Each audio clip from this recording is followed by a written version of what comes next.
Yo, so for the past 2 years, I've had occasions where I've had a good list of movies that I'd like to see at the cinema, and then, over the past 2 years, I've had movies that I didn't plan to see, but ended up seeing and I ended up really enjoying.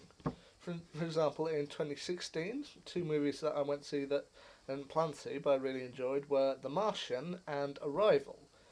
Both sci-fi movies built around outer space and aliens, which, yeah, they were fun to watch. In 2017, the trend continued. I didn't plan to see Logan, but I saw it and I loved it.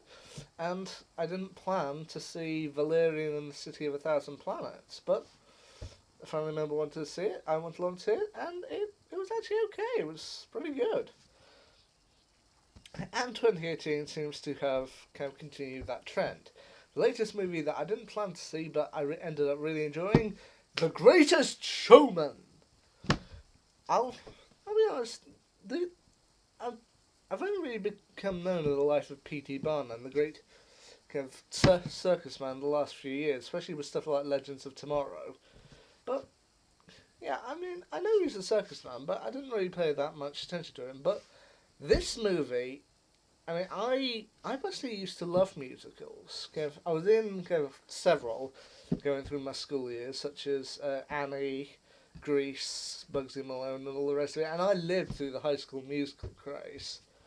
So, but when I saw this movie, I realised that I hadn't actually seen a musical movie in quite a long time. At least not as much as the other ones. I mean, I'd seen stuff like Frozen a year since, but that's mostly animated.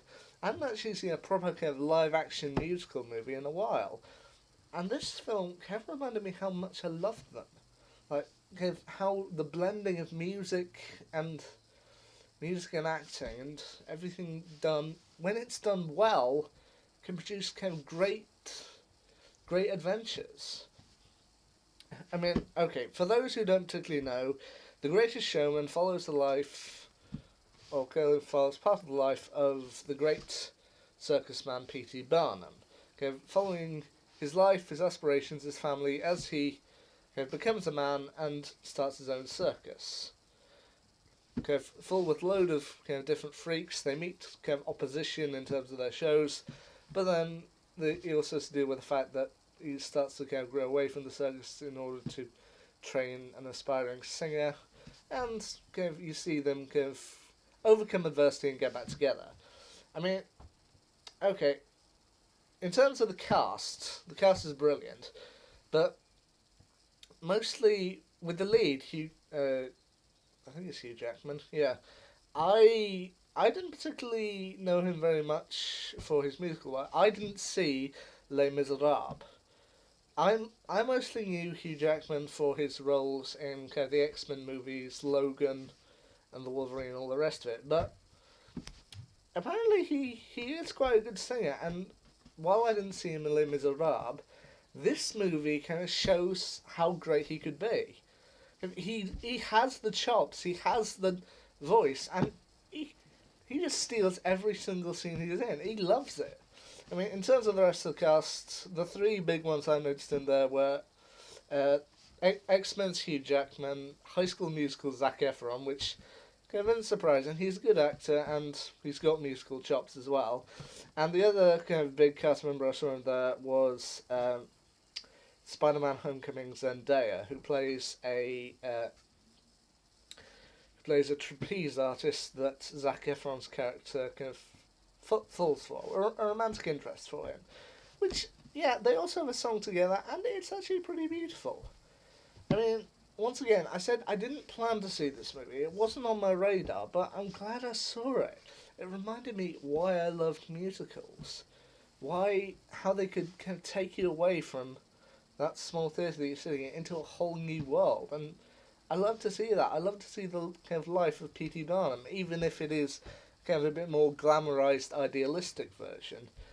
This, yeah, it's one of those stories that you can get wrapped up into it. You want to see Barnum achieve everything he wants to achieve, but you also want to see him do well with his family. You want to see the kind of all his acts kind of get what they desire, get a home and be respected. You want to see them do everything well, and in the end, it's just beautiful to watch. The only one thing I may say that you could take for good or bad about the movie, it may leave you prone to an earworm, and I don't know essentially which one. I mean, it's got several. I mean, the one that was in my head for the past couple of days was the kind of opening song that's done twice of A Million Dreams. A Million Dreams are filling up my head. Yeah, but honestly, any one of the songs you could get an earworm from. A Million Dreams, The Other Side, From Now On, We Are Now. Just each single song you could get an earworm from. Tightrope, they're all brilliant. Overall, I'd say The Greatest Showman had a very good cast, a very good story, great songs, and it's just beautiful to take in. Absolutely beautiful. I advise you, if you can, see it as soon as you can. It's brilliant. It reminded me why I love musicals so much, why I was in several while I was growing up, and why I love to watch them. This movie, as I said, I didn't plan to see it, but I'm so glad I did. So, until the next one, see you then.